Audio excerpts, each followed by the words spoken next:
La UNRWA, Agencia para los Refugiados Palestinos, es el principal proveedor de ayuda en la Franja de Gaza ante el bloqueo israelí a las entregas humanitarias para los gazatíes tras casi 4 meses de genocidio. Muchos de los aproximadamente 1.7 millones de desplazados internos del sitiado enclave sobreviven en refugios de esta agencia de la ONU. Desde que Estados Unidos anunció el pasado viernes que suspendería los fondos al ente, medida a la que se unieron unos 11 países, entre los que destacan sus principales donantes, se estima que la organización, escuchen bien, tendría que dejar de operar muy pronto. Y esto cuando ya la cifra de muertos se aproxima a los 27.000 y el hambre y las enfermedades están causando estragos. Reacciones y repercusiones lo vamos a analizar de inmediato acá en Detrás de la Razón. Les saluda Dani Pérez Díaz y así iniciamos.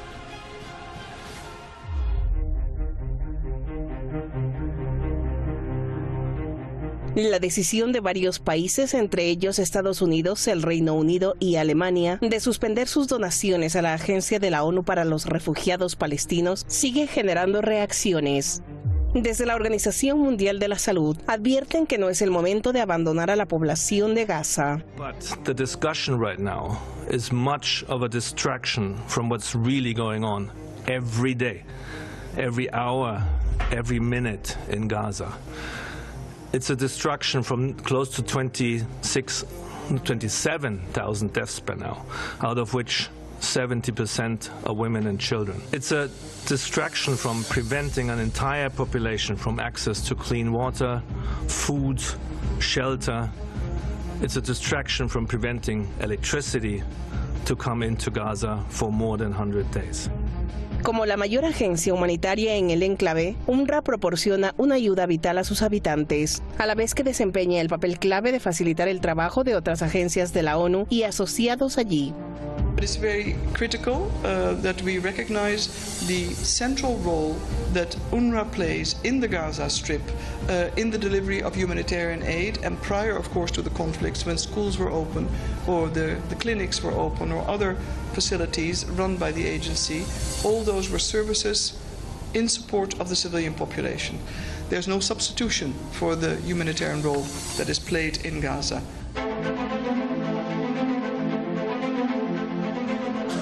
El secretario general de la ONU, Antonio Guterres, se reunió a puertas cerradas con 35 países donantes y volvió a hacer un llamado para que se restablezca la financiación y se entreguen nuevas donaciones para la UNRWA.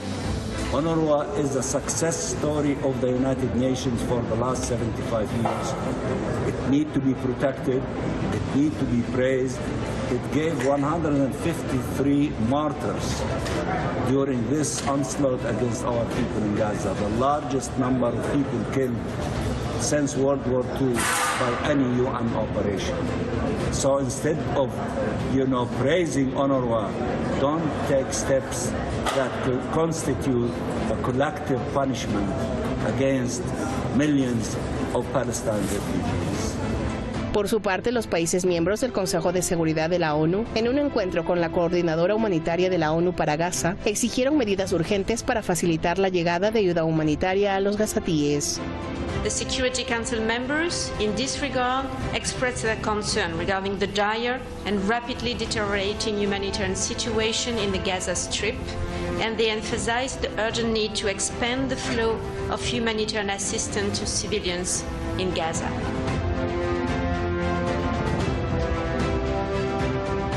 Tras casi 4 meses de la agresión israelí, muchas personas en Gaza están al borde de la hambruna, lo que acarreará un aumento de las enfermedades en toda la franja. Los centros de salud también denuncian escasez de insumos y personal. نحن نعمل الآن في بيئة أصبحت غير فعالة للعمل الصحي، بيئة تسمح بانتشار العدوى بين المرضى. نحن كما نرى هناك نقص حاد في المعدات وفي الأدوية وفي الكوادر.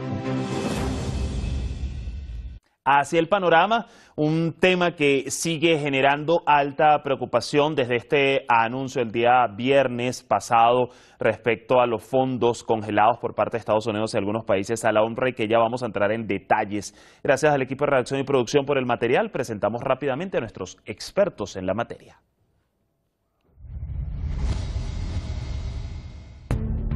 Hoy nos estará acompañando Gabriel Escurdia, analista internacional del grupo de investigación Geopolíticas desde Bilbao.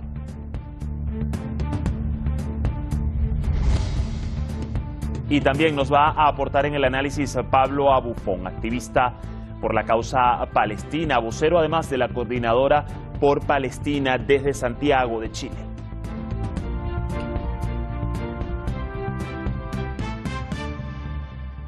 Ya conectados con nosotros, los saludamos rápidamente. Gabriel, gracias por acompañarnos el día de hoy. ¿Qué tal está? Bien, bien. Dadas las circunstancias, bien. Gracias por estar en el análisis y Pablo, bienvenido nuevamente al programa. ¿Qué tal? Hola, ¿qué tal? Muchas gracias nuevamente por la invitación.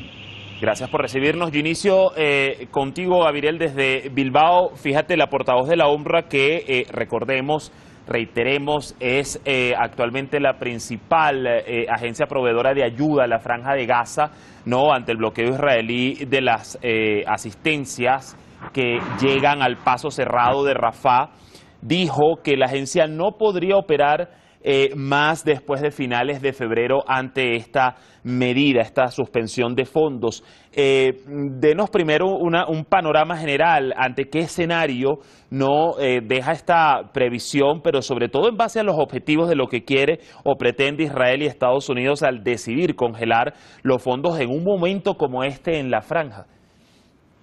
Bueno, está clarísimo que lo que intentan los sionistas y Estados Unidos es, una vez más, avanzar en su primer cometido, ¿no?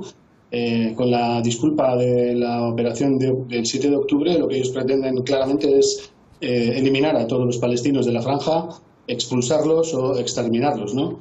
Es una situación bastante parecida a lo que ocurrió quizá a finales de los años 30 con los judíos europeos, ¿no? En un primer momento se pensaba expulsarlos, al final acabaron exterminándolos. Yo creo que quieren llevar un poco al extremo la situación. No podemos olvidar que, pese a que la UNRWA tiene una importante influencia en el tema humanitario dentro de la franja, sus capacidades están muy limitadas por el absoluto boicot y el bloqueo absoluto que hay del paso de Rafah. La llegada de alimentos y de agua y de otros medicinas, etcétera, con cuentagotas. Y la situación es cada vez más extrema, ¿no? Es una situación además que está siendo mucho más grave porque los bombardeos y los francotiradores sionistas sistemáticamente están intentando generar el terror absoluto dentro de esa población totalmente aglutinada en torno a ese paso fronterizo. Hay 1.800.000 desplazados casi, y verdaderamente su objetivo es que, como dijo el otro día el ministro de Salud sionista, dijo claramente que el objetivo era que los países europeos que en su momento quisieran aportar algún tipo de ayuda, lo que tenían que hacer es acoger a ese 1.800.000 refugiados, ¿no? Evidentemente es una política de exterminio y no tienen ningún problema en decirlo incluso públicamente. Una política de exterminio en curso. Y respecto al papel también de la Unión Europea, allí se han dividido, digamos, los países en torno a los que están apoyando a Estados Unidos en esta medida drástica y los que no, que ya de eso vamos a comentar más adelante. Antes le cedo el testigo a Pablo. Pablo, en esta misma onda, ¿qué se puede lograr? ¿Cómo lo ves tú con los países que hasta ahora han decidido desmarcarse, ¿no?, de esa decisión de Estados Unidos, como lo es el caso de España? Allí lo escuchábamos en voz de su ministro de Exteriores, Noruega, entre otros, tomando en cuenta también que los donantes de mayor contribución, Pablo, han sido los que han precisamente decidido dejar de enviar el dinero para la asistencia.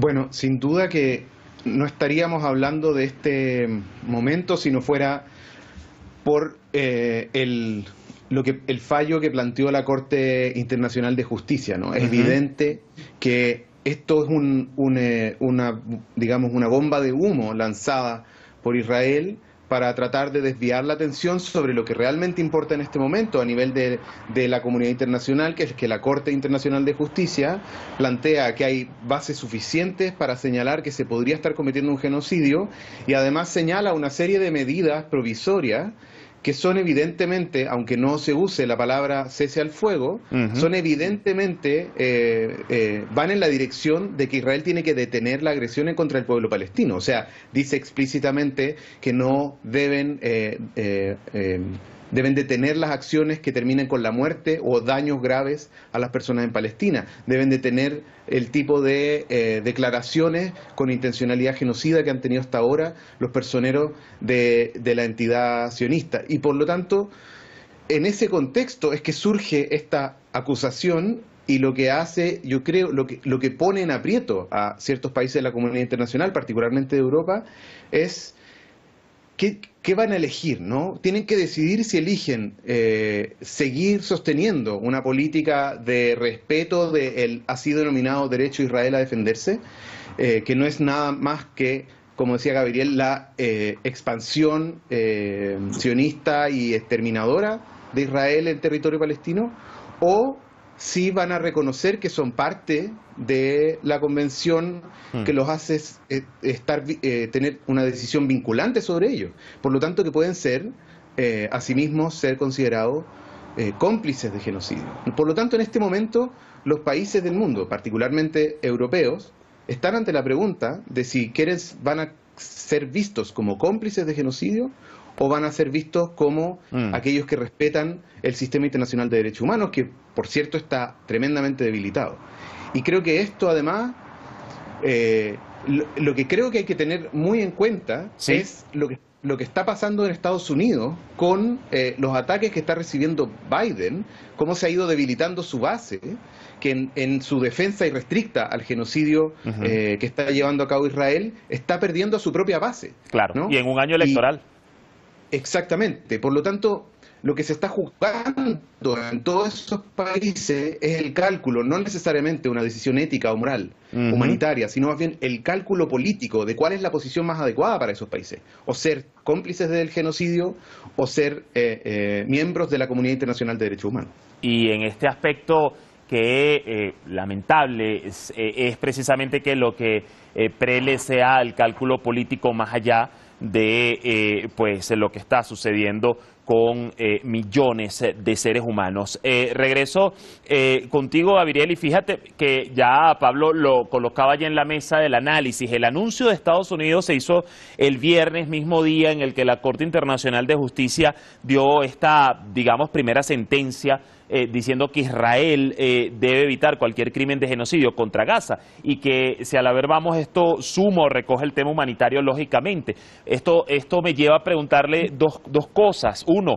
no hay alegato que desvincule el cortar la ayuda humanitaria con un crimen de guerra, y dos, además, ¿no? El hecho de que en los últimos días el debate se esté concentrando en el tema humanitario y de la UNRWA estaría desviando el primer punto o lo necesario, que es frenar los bombardeos en el enclave, es decir, el alto el fuego.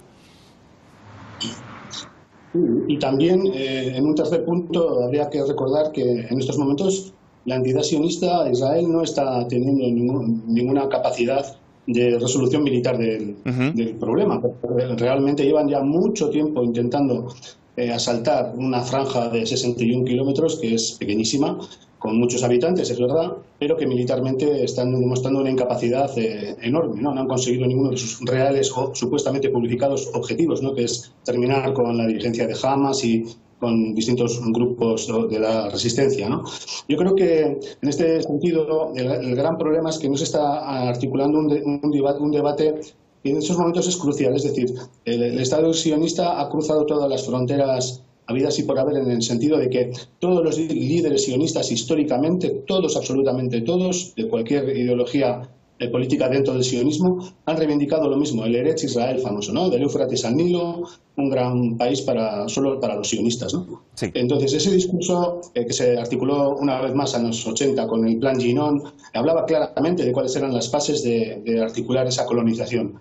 En estos momentos yo creo que ellos han dilapidado todo el discurso victimista que tienen desde la época del Holocausto de los años 40, han dilapidado esa imagen del país democrático que negocia, que estaría dispuesto a permitir dos estados, y claramente han demostrado que todo ha sido una gran pantomima histórica y que en estos momentos su único objetivo es expulsar a todos los árabes, expulsar a todos los palestinos y exterminarlos. Además no tienen ningún problema en decirlo, distintas fuentes del sionismo lo han reivindicado sistemáticamente y por eso yo creo que han apretado el acelerador. ¿Cuál es el problema? Pues que efectivamente no es algo tan fácil y que a pesar de que tengan la impunidad que les permite adelantar ese plan, ¿no? Sí.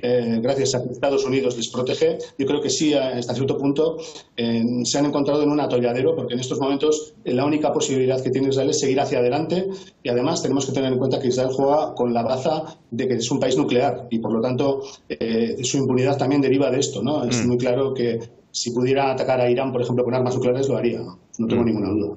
A ver, Pablo, efectivamente, en medio de esta medida contra la UNRWA, Israel está ampliando su incursión en la zona oeste de Han Yunis y justo se desarrolló en París estos días una reunión de altos representantes de Estados Unidos, Qatar, Egipto y el propio régimen israelí para, según promover un alto el fuego y la puesta en libertad de lo que serían 136 rehenes en cautiverio desde el pasado 7 de octubre. ¿Pero a qué crees que desemboque esto realmente? Bueno, si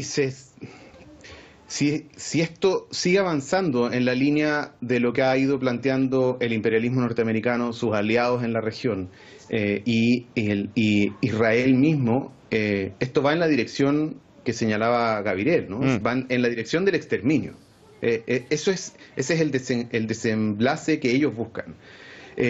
La pregunta es ¿cuáles son las condiciones que plantean los mismos palestinos para un alto al fuego y la puesta en libertad de los rehenes que están en Gaza, pero también de los rehenes y que históricamente la prisión política y la prisión criminal en la que están muchos palestinos, la mayoría muy jóvenes, en las cárceles israelíes? Y esas condiciones tienen que ver fundamentalmente con, por cierto, el cese al fuego, la entrada de ayuda humanitaria, que es lo mínimo, ¿no? Pero también con la retirada de todas las tropas israelíes del territorio de Gaza y un acuerdo de garantías de la reconstrucción de Gaza y de una salida política al conflicto, es decir, la posibilidad de que los palestinos puedan tener una autonomía y una autodeterminación sobre su territorio, es decir, la solución de que Palestina pueda ser un actor político en ese contexto con su propia soberanía.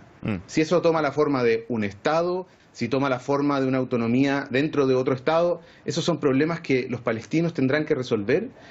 Lo que podemos observar desde afuera es que la tendencia hasta ahora es una tendencia de exterminio, ¿no? Sí. Y lo tremendamente preocupante es que la comunidad internacional pareciera estar dispuesta a mantener el statu quo de la alianza con Estados Unidos y con Israel en esa región antes que tomar partido por la humanidad, no solo de los palestinos, sino de toda la población en la región que se ve expuesta, como señalaba antes, a un eventual conflicto nuclear o a una expansión de la guerra a otros sectores. Israel ya había declarado sus intenciones de hacer incursiones en el Líbano. Sí. Por lo tanto, ¿a qué podía desembocar estas reuniones de altos representantes? Si uno ve que están ahí Estados Unidos, Egipto, Israel, uno podría decir, bueno, no va en ninguna dirección muy esperanzadora, ¿no? Y lo que uno podría esperar, conectándolo con la que hablábamos antes, es que aquellos países que se vieron interpelados por las resoluciones de la Corte Internacional de Justicia van a tener un piso, al menos, en el marco de la comunidad internacional y el sistema internacional para tomar una posición distinta y generar una presión internacional y sobre todo un aislamiento de Israel, que es la única manera en este momento, un aislamiento comercial, militar, diplomático, es la única manera de que podamos salir de la situación en la que estamos. A ver, Gabriel, creo que quería agregar algo en este sentido en base a lo que nos comentaba Pablo. Le doy el micrófono y además, sí, en este mismo sentido le pregunto si la suspensión de esa ayuda iría en consonancia con los planes de Israel para la evacuación forzada del pueblo de Gaza. ¿Cree que incluso puede conllevar a que Egipto termine por abrir la frontera? Bueno, Egipto está obligado a abrir las fronteras porque la situación es límite. Pero Egipto sabe que tiene un gran problema con casi 2 millones de palestinos en el Sinaí. Por lo tanto, es una situación pues que realmente tremenda, ¿no? Porque por los intereses políticos y por diferentes variables políticas pues no se da atención, no se presta atención suficiente al problema humanitario. Yo quería un poco subrayar la idea, discrepando un poco con lo que dice el compañero Pablo, de que yo creo que la solución en estos momentos, el salto cualitativo que consigue generar la operación del 7 de octubre, es que efectivamente en estos momentos Israel se ha quitado todas las caretas. Con Israel no se puede negociar. Ha traspasado todas las líneas de confianza. No se puede hablar de resoluciones de Naciones Unidas, no se puede hablar de tratados de Oslo, no se puede hablar de la Autoridad Nacional Palestina, no se puede hablar de nada porque ellos siguen colonizando Cisjordania, siguen expulsando a los palestinos de Cisjordania, siguen cerrando los pozos, terminando con los olivares. En la situación en Gaza es tremenda, pero en Cisjordania también. Tenemos que tener en cuenta que hay casi 3-4 muertos día por día desde hace ya muchos meses, mucho antes ya de la operación del 7 de octubre. Y yo creo que en estos momentos, si alguna cosa está clara, es que la única solución que existe para este problema, el problema es que nadie va a ponerle el cascabel al gato, es que haya un único Estado palestino que sea multiconfesional, en el que judíos, musulmanes, cristianos y ateos puedan convivir, como en Siria, por ejemplo, que es un Estado multiconfesional, como en Irán, como en otros países donde efectivamente no hay un problema religioso. Hay un problema de convivencia, quiero decir, no hay un problema religioso, no hay ningún problema, es una convivencia entre religiones dentro de un único Estado palestino. Lo que nos sobra de la ecuación, la X que nos sobra en la ecuación es el sionismo, que no son los judíos. Hay que diferenciar entre sionistas y judíos. Los sionistas, que son muy pocos, porque realmente son 8 millones los colonos que hay en Israel, tienen que entender que tiene que haber un juicio internacional, un Nuremberg, contra el sionismo. Se tiene que erradicar la ideología sionista. La ideología sionista es mesiánica. Habla de una serie de conceptos totalmente absurdos respecto a la mayoría de la población del planeta, ¿no? Habla de una tierra prometida por Dios, habla de una superioridad, de una supremacía de los judíos, etcétera. Esa ideología, como el nazismo, tiene que ser erradicada. Y con ella, los colonos y sobre todo los sionistas tienen las manos manchadas de sangre, pero no de ahora, sino desde 1948, incluso antes, en los años 20, con Jabotinsky, etcétera, ¿no? Así es, y un punto del que lamentablemente muy poco se dice, se expone, se debate o se pone sobre la mesa de los altos poderes internacionales. Pablo, ya estamos en la recta final del programa, rápidamente me quedan escasos 40 segundos. Bueno, el secretario general de la ONU se reunió a puerta cerrada con 35 países donantes de la UNRWA intentando persuadir, ¿no?, para que se restablezca la financiación, pero a ver, si hasta el momento la ONU ni siquiera ha podido evitar que se haya llegado a lo que se ha llegado hoy en día a la Franja de Gaza, ¿cuál es el escenario de aquí en más? ¿Cómo lo ves?